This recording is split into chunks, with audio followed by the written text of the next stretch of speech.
Fenech Mokondi. Quelle est l'actualité actuelle? Héritier Watanabe, musicien à Longwe. Balongwe. Bon. N'a pas On nous apprend par la bouche de Fenech Mokondi, bien évidemment, la fuite, la fuite de Bercy et Koba Napoto pour avoir joué à Kendaki. Parce que des années, l'orchestre banda, l'orchestre tout le monde avec exagération, 7, 8, 9. Ndépé ça moi pas si pas c'est la qui sera sous l'orchestre makashi moi les aussi ça tout souper va succès mais bisonde n'enga na ebele tant que marketeur et à la team wata qui ndé to ando qui ndé poto il est prévu tout tika na Olivier donc conseil est là confirmé donc il m'a dit donc tous ensemble si donc porte-parole marketeur et à groupe la team a tout confirmé que cette information est vraie. Donc, quelque part, il ne faut peut-être pas tout rejeter sur les youtubeurs. Il faut des photos croire. Bercy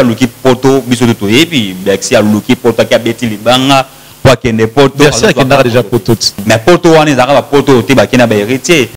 Apparemment, on dirait ça se répète. Hein, l'habitude se répète. À Tigara Liboso héritier, l'album Mi-Ange Mi-Démon. Pendant que vous préparez sortir l'album Mi-Ange Mi-Démon, et ça s'est encore répété aujourd'hui dans le chemin de la gloire, pendant que vous êtes dans le studio. Animateur Nabiso et comme son nom parce que c'est pas la première fois à décevoir Bisso, donc c'est pas la première fois à blesser Motema la Polka. C'est l'Obama Wapi qui a poto bakangela mi c'était sur Asali RR et l'Obama Wapi n'a évité et tout le monde quand la monoko na qui va reprocher musicien na poto ce qui a sali RR. Héritier ligne était musique les Brice ça est pas les cas. Ce que mon Brice a devant micro à Charlie Prince dans l'émission Impression. Donc il y a pas cette information à la team Watt. Tant à Zongaki, héritier Mbagé comment? Surtout si pélaté. Mon côté a pesa Bercy chance ya rozonga. Moutouma a tapé ses chances.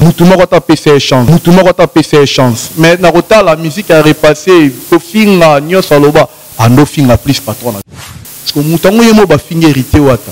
Après frère limbisa et puis montava président suprême l'orchestre n'est tant yemo ba limbisi to mona ki moutako ki ko contredire décision nazati.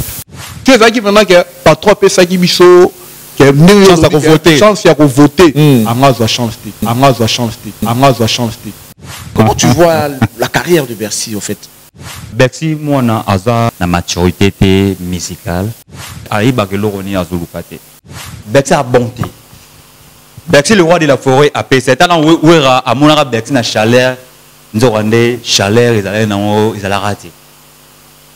Ouera son article la Bercy moi na générique na flashing gate ba vérité bazali wana a fouta na générique beta générique n'est bien non Charlie Prince toyebi générique oh ba générique phare oh simbaka flashing gate kanzo fi tobina ngote biso tobina ndekata fumbwa tobina kata abwaka pe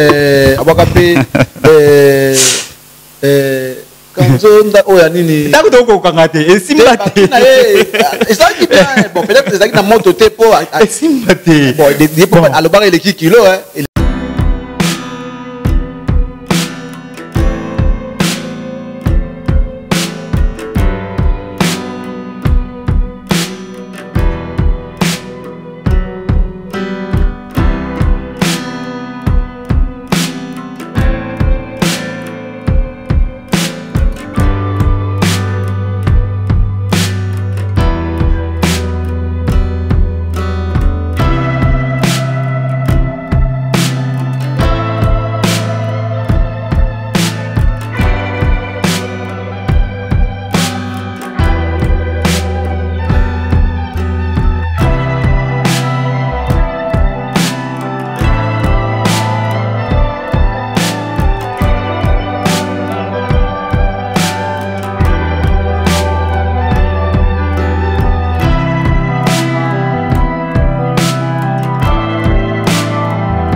Disons tous merci pour pour votre confiance sans cesse renouvelée à notre égard.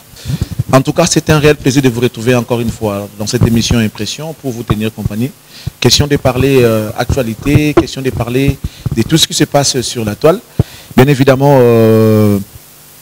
on va commencer par le 24 juin qui est aujourd'hui dans les bouches de tous les Congolais, les concerts prévus pour les comptes de Ferregola au Stade des Martyrs.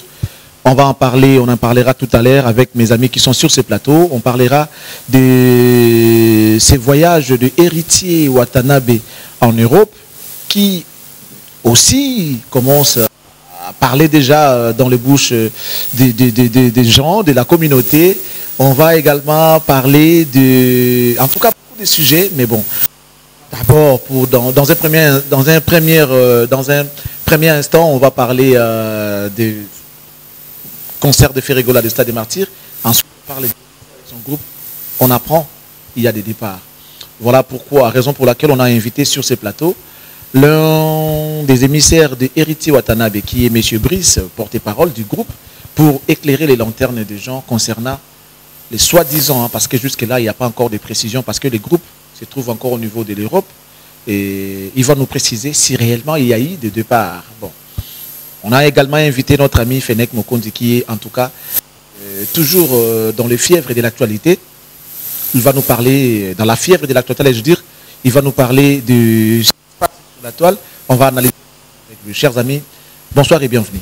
Bonsoir Charlie Prince. Charlie Prince. Fenek, ça va? Oui. Ton bon ami, s'il te plaît, voilà. Ouais, ça va, Dieu fait grâce, ben on a tout, bazota la biso, ba moté na bango. Ba moté na bango. Brice. Charlie Prince. Ouais. Santé, ça va? Ouais, très bien, par la grâce de Dieu. Et on a profité de sa patronne, on a hérité Ouata, Motona Tembe, Mbote Ouata la biso. Et depuis Paris, dans Mosika et la team Ouata Mobimba, CG Nabiso Charlie Rubenga, notre chef Mishka Ngandou, le chef compétent, et son adjoint Cédric Mbungu, Jack Love Mamani Mama, Lise Pedro, Jerez Foudre, Ambulance Dango, la charge à Mboka et les autres, Chanda, Smoke et Vilanga Gérispire. Donc, côté vous avez la musique, bon séjour dans la France. Et ça, là, un groupe de voyageurs, et ça, là, il dérange à peu?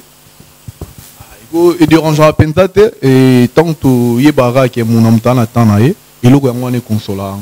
Du fait que Yémon a un orchestre, le patron a biso, Yémon a bandi musique, a banda penon a rotikala. Puis moi, habite la absolument solo, plus yétan a tikala. Même là qu'on a les rois de la forêt, le jour mon premier voyage nous à Tikala à Bercy. Abi tout ça là na makambo to normal to komi braza. Or nga déjà balongoli na liste sans qu'il ba ke balongoli na liste. Abi première fois mon a 20 on a betanga kara. Na bi na aéroport quand a beta masolo na pala ba vanda normal et peka rokindi alongwe paleti ya komi na mona makambe komi flou na kata aéroport. Mon ba tout ba mo matame ba bengeti. Abi comme il moni prise à mata, abi prise à mati, muto défendre na so tabi a benga vebwe. Kara atikala na braza et na braza. Atikala na matia na braza. OK. Abi atikala na braza zela bango titon ba zongi ya regagner Kinshasa et les lopoté au moment de landa ko mo betango ba jour moko. Ya ba 2 jours akinda pota ba forme tout donc to ko lo bateke to nyonga te na mutemo la soto ibo ase to kosi. Donc des fois moi je rappelle tout reçu batikinga mais ce que raisonner là que mon moteur na tourner sur l'Arabie. Ah ça c'est très bien, ça c'est très bien. Groupe Napoto iso évolue ndé. Groupe bit na biso da plus poto kendi studio toi na studio moto na temba ngai c'est ça ba musicien na et tout ça déjà l'album toujours qui est enregistré awa et ba musicien pardon va enregistrer awa il y a qui na poto il y a celle na ninga a enregistrer na ninga poto ba sanks na wa ba mais tout wa ba faut assurer ça ba musicien par rapport à fidélité na o bazo rendre ba yo kanaki na le producteur bienvenu makanga ba to beta quelques productions na Grèce to beta production pardon na Grèce et moko dans la Suisse et rataki et na moko to prévoir qui pour na Saint-Étienne. La Suisse est beta maïté. La Suisse est beta maïté. Ba raison ça. Bon ba raison maintenant c'est JPC ngoté mais à confirmer il est évité le pourquoi oh ABC na bon da beta na ba c'était pourquoi concert da kani le meto beta ya Suisse. Saint-Etienne Betamagi. Saint-Etienne et Betamagi, mon image. Le 11, le 6, le 28, na Suisse, et Rataki. On va venir tout de suite, le temps de faire parler notre ami Fenek Mokonzi. Charlie Prince. Moussala, ils ont qu'un Ouais, Moussala, ils ont qu'un tout doucement. Donc, il fait grâce, Makamboui, qui est encore Kitoko. Quand on est Stolinga, moi, Mouké, quoi. Donc, Moussala, les gars, bien. Vous travaillez à Néni, vous êtes youtubeur. Moussala, Néni. En fait, secret.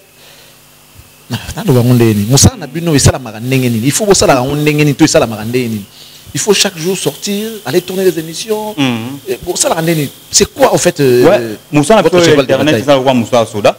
Donc tu tournes chaque jour, tout un jour, il y a repos à la rater. Et surtout jour où tu vas monter le rôle, il y a repos, week-end et tout. Mais ils ont ce jour au biseau vraiment de tourner donc le rôle là. Donc il y a mystique, surtout samedi et dimanche.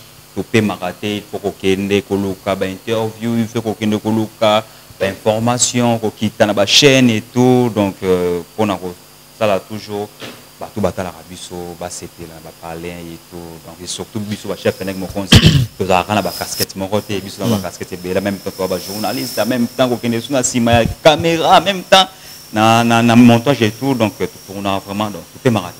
Bon, tant que vous avez la recherche de quoi? De l'actualité, de l'information, et ça en fait. Comment vous travaillez? Parce que faire une émission, faire en fait, des émissions tous les jours, il faut tout ça pourquoi? Ils ont un rapport avec l'actualité, ou bien ils ont un rapport d'interview normal, ou bien ils ont un parce que chaque jour, je ne pense pas qu'il y a l'information tous les jours. Sur YouTube, il y a un système de actualité et information. Ok. Biso vraiment, n'avant la biso, so na obi que biso to informer abatu, na beti moi à côté. Biso za ming actualité, parce que biso to vraiment ming na sima actualité. Na biso actualité zanini, a hérité watana ba même mise na poto, il faut biso to ki netoye ba ça combien de jours, ba bazandenge nini, za ko le ka ndenge nini, donc biso to joie ming na actualité. Mais pour nous informer vraiment tout pe sarabatu, oui rançon na minute oyo a robeta concert le jour intel studio. Tout ça, on peut mingi biso mingi actualité. Alors actualité en gros vous ça vous ça actualité en gros par exemple ceux qui viennent de Kaka au sextape Morebi mais ça peut actualité. Donc vous devez courir derrière cette actualité là qui paraît doit tout goya ça actualité. Biso nyonso o lo ba actualité. Ata ya vie privée ata ya vie privée tout qui paraît internet. Oh, sextape ya moto biso to photo lobela on to mona ba tout faut ko lobela ngo ko informer ba to banda ki ndenge nini asala ki on pona ni moi débat entre biso na ba internautes et ça. Alors la question que je veux vous poser tout à l'heure, mesdames messieurs, c'est parti hein, pour quelques minutes de cette émission. En tout cas, restez attentifs, mettez de côté vos télécommandes, accordez-nous juste quelques minutes parce qu'il va se passer des choses ici dans cette émission. Fenek Mokonzi. Quelle est l'actualité actuelle? Actualité, ça, Héritier Watanabe, musicien, Longwe. Longwe. Bon, si on a lobby Longwe, n'a pas collé en Manteka. Entre autres, tout le monde dit et puis Koba, Oyo, Aza, Drummer, il y a Latine Wata, Azati. Et puis, le lopé, pour apprendre Bisso, Wenge Musique a payé départ et Salami, tout le monde dit bon, Café Room, Azati, Akimi. On a compris, mais comment vous faites pour envoyer Maramuzo les gars sur Yozate? Vous savez la ranine, source des aranis, vous l'avez boyo karanine tout le temps la rango wat pour envoyer source. Source c'est ça que tout le temps connecté na internet et puis tout ça na biso jakuna youtubeur parce que biso youtubeur tout ça vraiment la communication entre biso et puis tout ça vraiment na unité moro boye kani moro ya kabela moninga information. Donc na minute déjà so eloko mo isami na Paris. Anytime, chef Fenek Mokonzi, est-ce que déjà que Moutoubou à Longwe, il y a déjà que Moutoubou à Obeta concert, donc la minute où déjà tu as déjà l'information, donc pour yo selon yo ce qui se dit sur la table aujourd'hui, les alliés au Kima ya Bercy, na Kima ya Koba. Alors nous sommes avec le porte-parole de la Team Wata. Moi je vais vérifier l'information à la source parce qu'il y a à la source moro fiable pour livrer biso information si c'est vrai ou faux. Brice, on nous apprend par la bouche de Fenek Mokonzi bien évidemment la fuite de Bercy et Koba Napoto pour la voiture Bakendaki. Confirmé sur la soloté. Ouais, il y a Charlie Prince. Mon imam y a qui m'a la poté annoncement en Sikate parce que des années l'orchestre et banda qui m'a 2, 3 sauf qu'il y a l'orchestre tout le monde avec exagération 7, 8, 9 ndépé ça moi pas si pas c'est qui sera sous l'orchestre makashi moi les aussi ça tout couper va succès mais bisonde nenga na ebele tant que marketeur ya la Timwata kinde to ando kinde poto il est prévu tout tika na Olivier déjà ndenge zala inde biso tout toyebi ke fait tout tika koba na accord to ndenge patron na biso alingaki déjà ke atika koba na Olivier na ebité so yaki na accord ya koba na Olivier ezali ba accord na bango mibale ke ba sengaki ba tikala wande na ebité so yaki proposition ya patron na biso wande na ebité mais toyebaki déjà parce que notre Hollande émission mon frère na fene ka tindel nga sikoka juste avant to ba émission chef na biso Mishka sai ba royo quand même ndenge chef na biso Mishka lo ba ke toyebi surtout qu'il fallait koba tikala. Et le samedi passé avant les TV na sola na chef na biso adjoint Cédric Mboumu on a eu la nouvelle a confirmé que Koba na Bercy baza son bichoté neti Koba na la monique awele linde pourquoi yeba place à outil na place à komi Koba za parmi ba musiciens ba vanda na kati ya ndako la polka donc la polka zo e mwana azo pena mwana il a qui formé pendant et tant ba longo na wonge musique à maison mais parce que na wonge musique à maison na la deuxième équipe parce qu'il y a un espace on a vu na soka kolnda za la rana tout le monde a évidemment vazané pendant on n'a pas vu sonner Koba une espace grâce à la polka ne Koba vraiment découvrir Pedro Mer donc ceux qui a ko wele là ko kende avant biso to zonga to regretter dans le format ils a vina et moi m'deni on me la maramnae animateur na biso wana et comme son nom c'était parce que c'est pas la première fois à décevoir biso donc c'est pas la première fois à blesser motema la polka na habité il y a Charlie Prince et l'Obama Wapi qui a poto bakangela mi c'était sur asali erreur et l'Obama Wapi na habité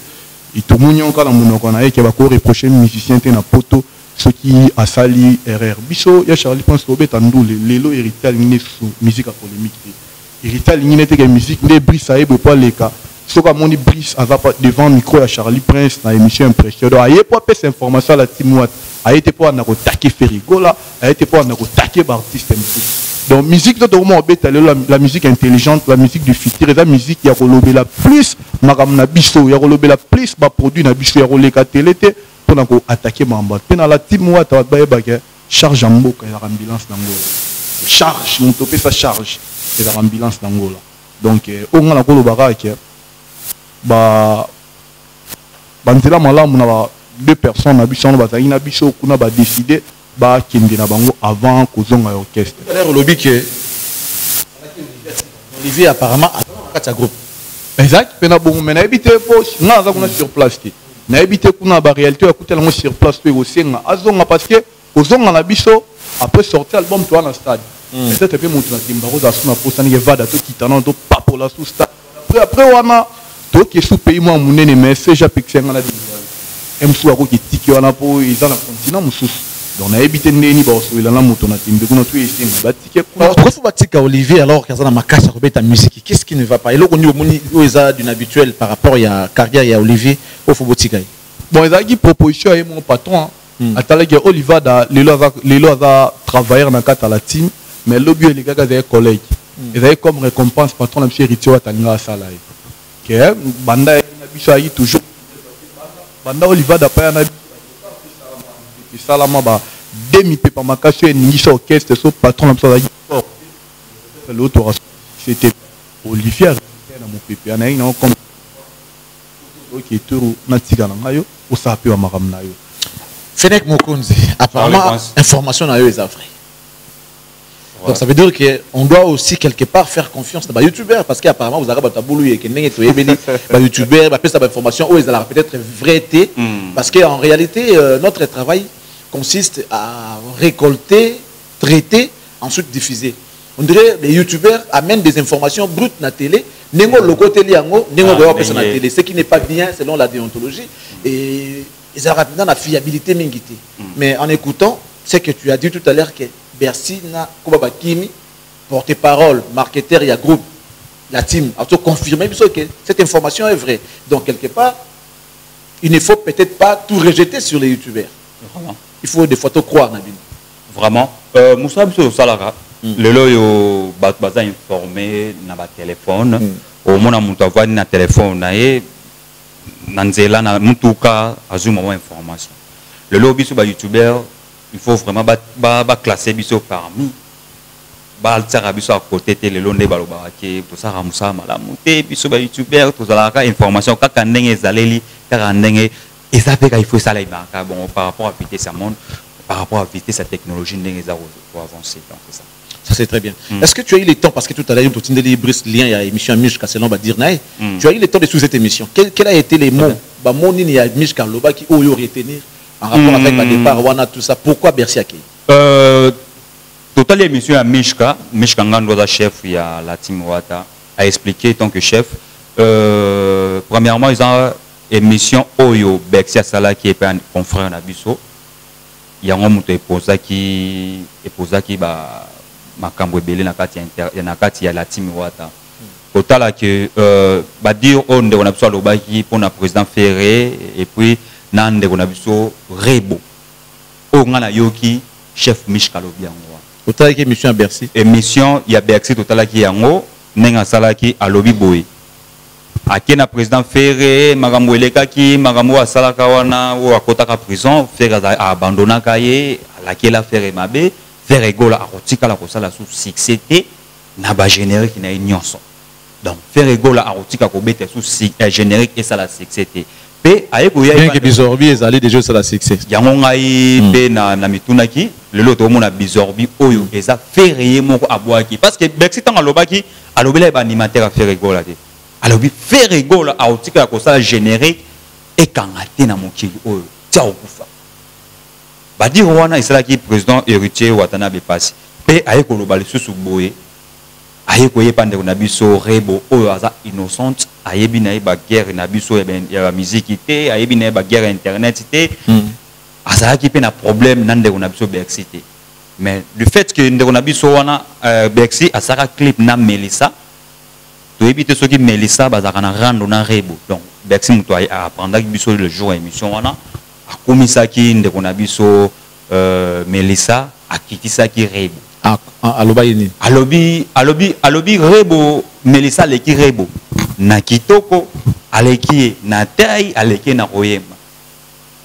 Comment on a Melissa boy kotala donc akomisa ki Melissa donc maramwana c'est qui pe innocent pas c'est ça les Rebo pas si na yango chef Mishka Lobi pour une émission.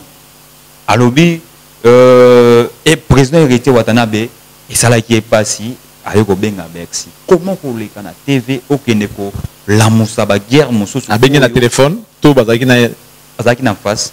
OK. ABC comment okoyi ko la moussa ba guerre oyo biso to za nango besoin te na minute biso to ko enregistrer album to viser mingi chemin de la gloire. La minute tout ça pour ça guerre na ba faire rigolo té na ba innocent mbala moko réaction à Bercy ezala ki bien té liboso ya président na ye héritier Watanabe alobaki makamusu il ne fallait pas le liboso ya président na ye soit disant dans la poto ba ko bando gangela été et tout ndé alongwaki akei na kokele na ye ayo kende Belgique ba mo Bercy aluki poto biso to yebi Bercy aluki poto ka beti libanga kwa kende poto Bercy kenda déjà poto mais poto wana ezaka ba poto te ba kena ba héritier ba poto wana pe ezaki ba poto mo ko kanga ya kozanga ba maître et puis ba romela raté sur Bercy dans la poste ya poto bandakala na kokele na ye ne ba kena héritier Watanabe Bercy ba komi kuna na poto ayo ko zwa mwasi kaka na voyage oyo ba to kena héritier Watanabe moi je suis en Belgique on a selon ba dire ya chef Mishka ayeko silika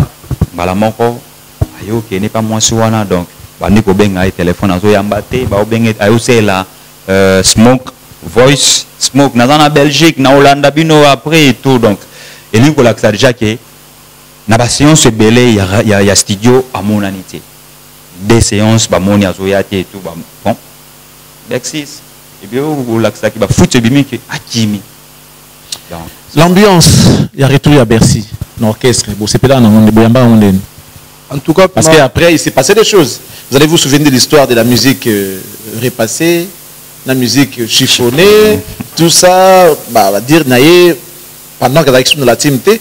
Et apparemment, on dirait, ça se répète, hein, l'habitude se répète. À Tigara, Liboso, héritier d'un album Mi-Ange Mi-Démon. Pendant que vous préparez sortie album Mi-Ange Mi-Démon, et ça s'est encore répété aujourd'hui, Nakati à Chemin de la Gloire.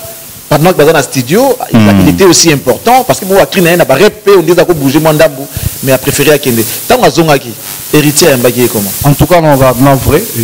Spiritas tout baebi, Béret Rouge baebi, la quartier général baebi, les amis de Ouattatu partout dans le monde baebi, surtout si tu l'as dit. Nous tout mon côté à Pessa, Bercy chance ya Ozonga.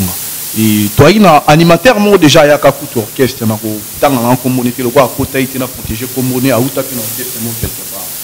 Ils ont dit que prévu yendaya ça micro bien ouais ils ont dit que prévu yendaya basangana na mbila d'Angola na faire na chanda na gradel ba boulé le rasika et subitement animateur a façon à jeudi aya sur la test mercredi merci moi na ki pas goga na ndenge na ye aki aussi excuser na ndenge na ye aki aussi nga ba pardon na ndenge na ye aki lela na ndenge ne ba flatterie na la kanda sala ka mukili mombe bangwa kutia sur bomba mati sikoyo orchestre eza hérité wata biso tozalaka na biso tout ata CG na biso de CG biso tout na mutasuka to accompagnera vision à leader na biso hérité wata mutu moko ta pesa chance mais na kota la musique a repassé ko finga nyoso loba ando finga plus patron na biso parce que mutango yemo ba finga hérité wata a préféré ka limbisa ye puis muntaza président suprême de l'orchestre na tango yemo ba limbisi to monaki mutakoki ko contredire décision nazati ce que zaki na mutu on t'a battu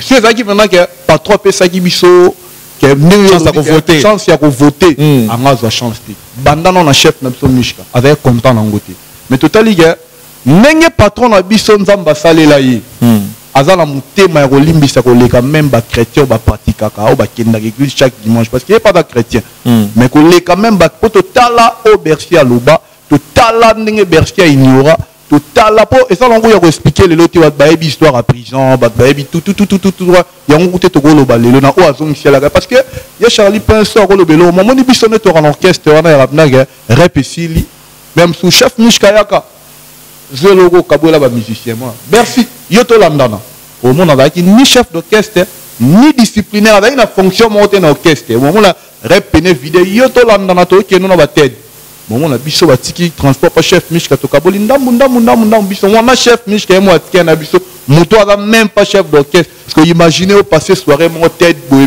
pembeni Ridi Lumbe boye pembeni Cédric Tokyo boye pembeni au monde imaginez soirée no mala combien mais to bande ko kipangote ba chef Mishka bande ko kipangote ba doyen Cédric Mungu bande ko kipangote nyon sera pour la poulka ande ko l'accès que na linga ko mingi na ba pe na pour ça to travailler na yo confinement au moto na tembe akiro ekanga bango kuna na poto il y a 4 mois basala kuna na biso na Bercy batu ba ko réclamer peut-être da biso et Bercy a kuka 4 mois na té a préféré à trahir moto na tembe mais nyon soir la patron na biso atala ngote tango ya signer pardon andima ko limbisa ye sala ke ndenge mo andima ko limbisa ye moto ko contredire décision na zaki yango tout le monde. Est-ce que selon vous, nous avons demandé parce qu'il est talentueux ou bien parce que héritier est bon? Parce que après tout, lui a besoin que ce n'est que des Liboso. C'est parce qu'il est plus expérimenté, plus talentueux que l'animateur. Non, il n'était pas le plus expérimenté. Patron a un souci à carrière étant qu'artiste. Étant qu'artiste. Il était déjà leader. Une chanson qui a cartonné également, c'est vrai que il y a Bissoa à Kinshasa. Leader Simba ita, parce Simba nga bota courage à senga pardon. Te pona zonga tour muta benga zate yemo na longola makolo. Akenda o senga pardon na résidence à patron. De ceux qui leader na koma ina ngwa so ezaki Simba ki na ndenga zala nga zonga kutute o senga pardon. So ezaki bisonde mto benga ke zonga ko ezo Simba te preuve en état ya longwati. Générique il y a Mi-Ange Mi-Démon mami générique on est salama na souka to calculer même pas to wana ko calculer générique na yango nzambe binda salama mbuya Charlie Prince générique to sali na dernière minute na va na so japonais na ba ambulance rasta dinier autant azonga ko orchestre et salama ya vite fait ya mangu to ndima kuti ko salama kam yango ne sala sans voix na ye donc sans voix na ye donc nzambe ke yeso kaza na générique ko makambe aussi mbate na longolé pour makambe simba et kozonga na ye ndimta senga pardon donc hérité wa tazali na souci na ya sepelaka na ye na musala sala mais charge ya makambo la 6 mois te vandi pas ambulance. Chasseur le naturel, il revient toujours au galop comme les Batbalobara. Et Fenech Mokonzi. Charles Vance. Comment tu vois la suite de la carrière à Bercy? Bercy, on dirait stabilité. On a évité Nathalie Rigolade Moko Nani Roi David Assali. Naïb Sarabino Nini, Izandengue Naïe. Comment tu vois la carrière de Bercy au fait? Bercy, moi, Aza. C'est comme si Bercy a maturité. Donc, Aza pena na maturité musicale. Comme on a la stabilité. La conscience professionnelle, en quelque sorte. Vraiment. Parce que la stabilité, n'a pas à l'écart. Le loyo, na charge ou le bakadara na bransard ou na tout monde à Bercy. Mais, nanenge bat bamone la kalinga dans monsieur mo ba dans stable même si bakini awa au monde à Bercy même soit télémissa parlement roboé. Mais jusqu'à présent, comme on a Bercy moi on a tantôt et pas ouera, tantôt et pas ferré, tantôt et pas héritier, tantôt au juste à Ibagelo Roni à Zulukate. Comment on a Bercy voyage, parce que musicien il faut aussi voyager, faut ça n'a pas carabien, faut ça n'a pas bien, mais besoin de payer un besoin de payer Moussa na eza likolo selon ce qu'on a compris. Moussa la Bercy eza likolo parce que le lot comme on a Bercy a un crime mon comme était à part et pas président voisin quoi. Bercy a crité au penato yebi ya Bercy et kanga. Et pas faire ba créer tout à bêter ça Kirikou. Maintenant il Bercy ba créer tout au à boire et pas faire à boire les aki à Kirikou. Kirikou a yeb makambo non loba. À part et pas ya président voisin quoi, ba créer au à bêta quand au yebi ya Bercy au yebi misaï. Donc il n'avait pas danser. A luka ka batu baye baye. Bercy a luka mokile baye. Après mokili tango yeko ye baye. Ba créer tout à bêta wana. Bon, tu appelles ça brassard, pas mbabou brassard, ba appelle ça naïba appelle donc. En plus, Bill appelle ça brassard. Bill a tiré l'émission, tu appelles ça Bercy brassard. Bercy yemoko a se précipité à l'écran l'émission, le que Bill appelle ça brassard et tout. Bill a tiré les gars. En plus, Bill tant à mon équipe, on est raison lié à l'équipe avec quoi confirmation la TV. Biso tala ba TV, tu vois mon attaque bientôt yoka. Nazana Bill Clinton joue mon studio Nandia. Donc, on a tous une émission, une émission sur YouTube. Donc, à l'objet qui y a tiré l'opé, ça Bercy prend ça.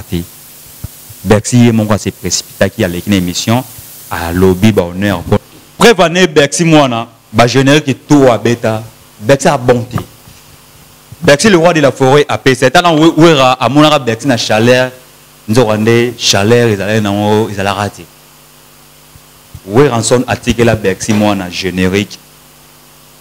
Na flashing gate ba vérité badaï wana a fouta na générique habitat générique n'est bien non Charlie Prince toebi générique oh ba générique phare oh simbaka flashing gate kanzo fi to bina ngote bis to bina ndekata kumbwa to bina kata abwaka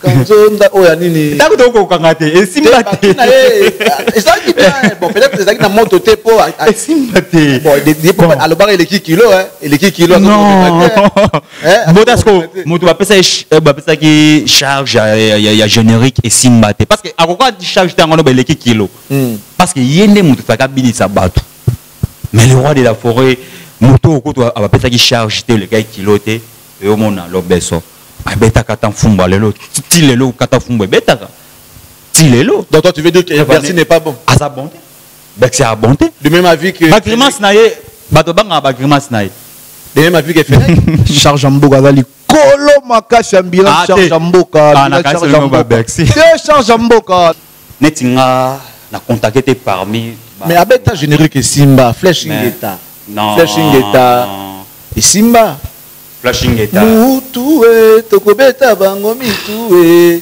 mutongo tisiko bana autorité pour les rois de la forêt voilà bakri et kangati donc et kangati Bercy vraiment kanzonzo fibe yango na oya ko mona detango lobesoye lié mais pas ferré toke pas ferré et na kunzardo et ça makambo générique la réclamation avec tika générique à likolo pas ferré et ça yo biza bakri tout ezaka était bakri tout ezaki à Kirikou Kirikou tisiko a réclamé bakri na e oyo ba pesa Bercy donc pour na yo il n'est pas bon à sa bonté Brice Bercy comment tu les trouves Bon, on a mon akaye pour l'angon la rolo bapo na mon akaye animateur à Congo puis chez Abima a confirmé Congo mais aïe ba créer ba critiquer. Ah bon? Ah quoi créer ba critiquer. Né par rapport à ambulance dango la charge en boka né à la sogo ambulance la classique mbala moko. Yeso tu ngoa classique fa kwa ndolo mutu. Mingi pe za mon la se référer quand la OG Bima donc un animateur créateur ta ko créer ba critiquer. Na bien plus ça m'ambolong les lamba. A oningi ça mais ko bini ça pena. Watu tiki la charge en boka ambulance d'Angola.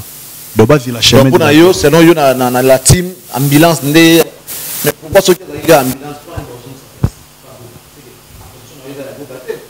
Yango na lobby. El logo ya luka. Presque charge en boka. Pression à Zaranango. Ah la pression na ko Zaranango te. La pression et animation à Zaranango mais ko créer une ambulance à créer à Zaranango te. Ambulance l'homme musu na ina baksa pona Bercy azara trop ko diembela na bakri ya batu na ba nuance ya na ba nuance ka ça pas ko matekati na c'est pas stratégique nuance banda ka biso to na kala to ba nuance na animation parce que tant to mona ko to building quand créer c'est le kuna ke aya ba ko imiko et tout diembela te ceux qui se là aluka meyo bila aussi mbazengu et puis kala ah mais le quoi Bercy de comment boiter donc on sentit qu'on parle on m'a décalé sous il y a des fois. Alors merci moi selon vous en conclusion il n'est pas stable donc vous ne voyez pas une carrière future seul. Donc Charlie pense que dans le bapon na Bercy a BBC carrière na il y a vie na mobile. Comment Bercy na acte ou sali na marambo toi sali et pas héritier parce que chance dernière chance au monde a pas Bercy et pas héritier. Parce que le lot présentement tout le monde Bercy to été ceux qui a aucun n'est pas nan le bas la carrière n'est quand d'habiter ma banga et le lot to na poto to animateur morote oyo akima na poto abeta oyo akangara kin oyo asala ka ba succès jusqu'à présent tout le monde a raté tout le monde a ba tout bande on a so ba roi David le lot tout le monde ba sort na bango bande on a so belé banana ba CNL. Non, mais le charge Zara na kiné tout le monde a ambulance ba boaka ndé tout le monde a bande on a biso muso animateur mais ils a le lot tout le monde bande on a so dans la poto. Alors on va vite aller fermer ce chapitre. Suite il y a programme ouais, le 17 donc mercredi le 17 on a profité pour signaler bah spiritas tout dans le monde surtout plus précisément dans la banque la Kinshasa dans le 17 à partir déjà à 14h orchestre na bango déjà na Kinshasa parce que le 26 tout dans la mo bangé na production na Kin Plaza Rotana bah tout peut parler bango dans la première production la biso andé tout na Kinshasa donc basé la biso déjà le 17 bah qui t'a déjà donc toujours accélérer studio ndeka na loba ni bandé to kindaki plus pour na studio parce que soto kindaki pour la production to nga to pas pour l'Olympia parce que tu as l'Olympia na biso moko bombamana qui a rata déjà et si rata te peut si la te hérité wa tana na kufité musique en comme dia kozonga malembe parce que producteur créateur David Moussa a toujours avec force donc ceux qui ga mon va combattre et chamina c'est à 100% to kozongi la Olympia na to fallait to beta en 2017 parce que si to ça là déjà balance donc moi j'ai presque prêt à rebeta mais à faire combattre et ça là qui est marambonge ça là donc depuis que ti album et bimabo na marambonge tout le monde va 20 tonnes déjà tout le monde est à Londres ve quoi dans qui d'ailleurs Arena et les autres depuis que type ça album et bima peut-être tout zonga soit pour la Olympia pour la Zénith donc moment est comme on tout pas pour la chambre. Alors on va changer de chapitre pour parler de Firigola à présent après plusieurs années ici en Afrique pour ne pas dire à Kinshasa. Bah, ça, moi, voyage d'Afrique, mais bah, continuer à Libanda, et ça, la magie presque pas. C'est vrai, ils étaient qui n'a réussi, et où m'élipé. En tout cas, bah, voyager sous Libanda, les 10, en fait, le dimanche Oyo, orchestre réseau Kende, États-Unis. Comment voyez-vous artiste au Bazo Kende. Chance, c'est Zaliba qui n'est pas en chance. Ok. Et puis, ils ont moi passé pour tout le monde a mission qui m'a les États-Unis. Parce que les lots, tout est bien. Non, tout le monde a qui fuit aux États-Unis. Les danseuses ont fui dans les États-Unis. Mais bah danseuses. Lola moi na tiga na États-Unis. So éviter. Lola qui na Zaïko. États-Unis. Bah qui m'a pas compris t'inquiète. Ils ont vraiment passé. Bah qui m'a mis dans l'Europe. La plupart la plupart des musiciens, on a et pas il y a Ferrego là, baza vraiment des musiciens et puis dans la carrière il y a Moulaï, Kokti m'a peine dans les États-Unis dans mon on a passé. Et en délégation, plus, je crois de 16 personnes. 16 personnes et en plus baza dans stade où ils ont causé là-bas. Après il y a le Canada également. Canada pesali donc. Canada et aux Azali. Mais bah viser même stade de Martyrs et stade Morobo historique. Voilà, donc pour Nayo, bah monsieur a fait le droit Canada des Ali, stade des Ali, bah une délégation de 16 personnes bah OK. Vraiment. Bah OK maté bah ozong. Bonne chance pour les artistes qui accompagnent l'artiste et musicien Ferrego au niveau des États-Unis. Bah le mois à dimanche, je crois, bah comme à lundi. Donc bana States bino tout ville surtout aux alliés vous en a Chicago vous en a en tout cas vous en a déjà prudent attentif orchestre Nabi nous a pour quelques productions ensuite bah pour ça là je crois un mois pour on stade des martyrs Isaïlo il y a très bien en tout cas nous sommes arrivés à la fin. Brice un tout dernier message à donner s'il y en a pour les comptes de la team et nous au moins album tous les motiques album nako peut-être précision que ce album est mam colonie mais on a confirmé ba fan na biso Spiritas album na biso deuxième stade avant deuxième stade de Martyrs na biso dans mois d'août donc sauf peut-être juin peut-être juillet na ebi na on la confirmation tellement qu'il y a un retour orchestre affiche Roya et fait genre pesa biso date new album Europe pour très bien avec salutation rapidement donc et là on va le Charlie Prince pas à l'après pour la Spiritas on rappelé bon le 17 to kutana ba auto là bon la Kinshasa d'ailleurs qu'il y a Angola bazoya il y a Brazzaville ba to kutana déjà parti à 14h na aéroport Yanchilo pour aux abastar na bino bazo défendre nous partout donc essentiel information on est le 26 toi on a une place à Rotana et puis sur européen son opportunité au ça vas-y rapidement prix est à $200 les jours J et au comme à 300 le commission de l'avant pour ça la bien donc $200 le prix mais les jours J c'est à $300 OK on va sombi avant 200 OK base de la chebette de la gloire et excès il y a belle mélodie merci donc ba mbote na maître Christian Karazo talangana Yannick Poiti côté de ba mbota trop maître bienvenu Faso na pêche bambote mon vieux Douglas Sito na musique à Dubaï côté za bambote na yo Alvin Sito na pêche bambote maître tout ça Sito côté za musique à na pêche bambote na on a pêche bambote na Yante la Spiritas na pêche bambote na Gaël Sugar na pêche bambote na Obed Wanted na pêche bambote na donc mbote na concernant suka mbote na Romeo Bilele Mutala Sarah Brice Molobeli venant dans ce canet bon guérison bonne guérison na yo père les codes du Maya si Fifi si Waston bambote si goda merci ya Charlie merci beaucoup Brice il y a pas de problème tu fais bien ton travail de quoi quand même merci beaucoup de donner l'occasion de pouvoir présenter à ceux-là qui nous regardent ce que tu sais faire et nous saluons également Héritier Watanabe avec ses poulains qui sont de l'autre côté nous attendons les retours on sera là à l'aéroport pour vous accueillir c'est très bien alors fais qu'on va finir bambote na bande Watalio peut-être soit un message pour finir avec